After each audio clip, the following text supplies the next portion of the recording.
Tahun 2025 adalah momen yang tepat untuk melakukan perubahan besar dalam hidup, terutama dalam hal keuangan. Banyak dari kita tumbuh dengan pola pikir bahwa uang hanya bisa diperoleh dengan kerja keras tanpa henti. Sementara itu, orang-orang yang telah mencapai kebebasan finansial justru memiliki pendekatan yang berbeda. Mereka membuat uang bekerja untuk mereka. Ini bukan sekadar konsep abstrak, tetapi strategi nyata yang bisa kita pelajari dan terapkan. Perjalanan ini dimulai dengan pola pikir yang benar. Salah satu kesalahan terbesar yang sering kita lakukan adalah menghabiskan semua pendapatan kita untuk memenuhi kebutuhan, bahkan seringkali untuk gaya hidup konsumtif. Akibatnya, kita terjebak dalam siklus kerja untuk uang yang tidak pernah berakhir. Untuk keluar dari siklus ini, kita perlu membangun kebiasaan mengelola uang dengan cerdas dan memanfaatkan setiap rupiah yang kita miliki agar bisa berkembang menjadi lebih besar. 1. Disiplin mengelola penghasilan. Langkah pertama adalah disiplin dalam mengelola penghasilan bulanan. Terapkan prinsip 50, 30, 20 dalam pengelolaan keuangan. 50% untuk kebutuhan dasar seperti makan, transportasi, dan tagihan.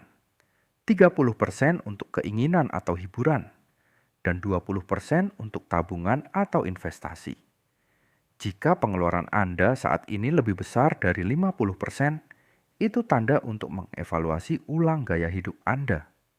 Ingat, menabung dan berinvestasi bukan sekadar sisa dari gaji, melainkan prioritas utama.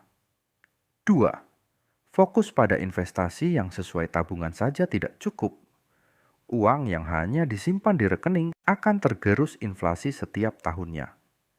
Pelajari instrumen investasi yang sesuai dengan tujuan dan profil risiko Anda. Jika Anda seorang pemula, reksadana atau obligasi pemerintah bisa menjadi pilihan yang aman. Jika Anda sudah lebih berpengalaman, saham atau properti bisa menjadi opsi untuk meningkatkan aset Anda. Yang penting, mulailah dari sekarang, meskipun dengan jumlah kecil. Sebagai contoh, dengan menginvestasikan Rp500.000 per bulan di reksadana saham, Anda bisa mendapatkan hasil signifikan dalam jangka waktu 5-10 tahun. Kuncinya adalah konsistensi dan memahami bahwa investasi adalah proses jangka panjang. Jangan tergoda oleh tawaran investasi cepat kaya yang menjanjikan keuntungan besar dalam waktu singkat, karena itu berisiko tinggi. 3. Manfaatkan teknologi untuk sumber pendapatan pasif. Di era digital, ada banyak cara untuk menciptakan pendapatan pasif. Anda bisa memanfaatkan platform seperti marketplace untuk menjual produk, membuat konten edukasi di media sosial yang bisa dimonetisasi, atau bahkan ikut serta dalam program afiliasi yang memberikan komisi dari penjualan. Teknologi membuka banyak peluang untuk menghasilkan uang, bahkan tanpa modal besar. Selain itu, Anda bisa mempelajari tentang crowdfunding properti, yaitu investasi kecil-kecilan di sektor properti yang memungkinkan Anda mendapatkan bagian dari hasil sewanya. Dengan strategi ini, Anda tidak perlu memiliki modal besar untuk mulai berinvestasi di aset yang biasanya hanya bisa diakses oleh orang kaya. 4.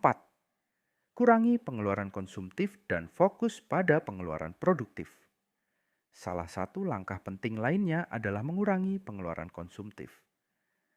Tanyakan pada diri Anda sebelum membeli sesuatu, apakah ini benar-benar saya butuhkan?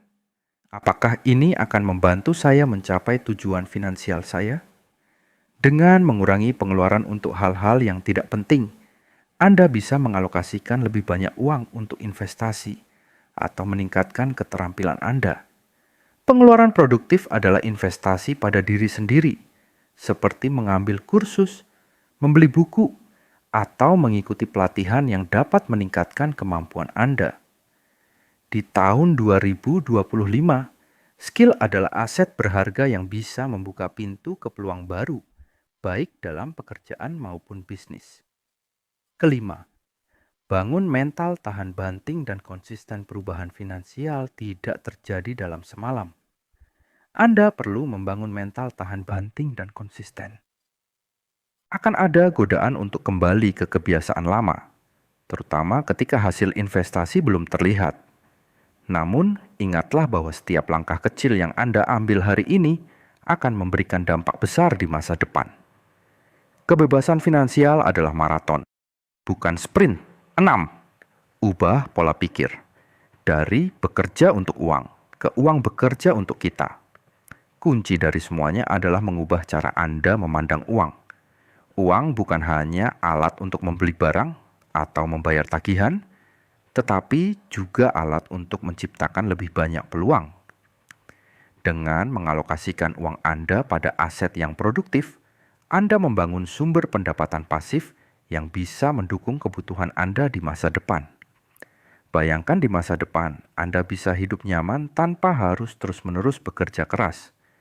Ini bukan berarti Anda berhenti bekerja, tetapi Anda punya pilihan untuk bekerja karena Anda ingin, bukan karena Anda harus. Itu adalah definisi sejati dari kebebasan finansial.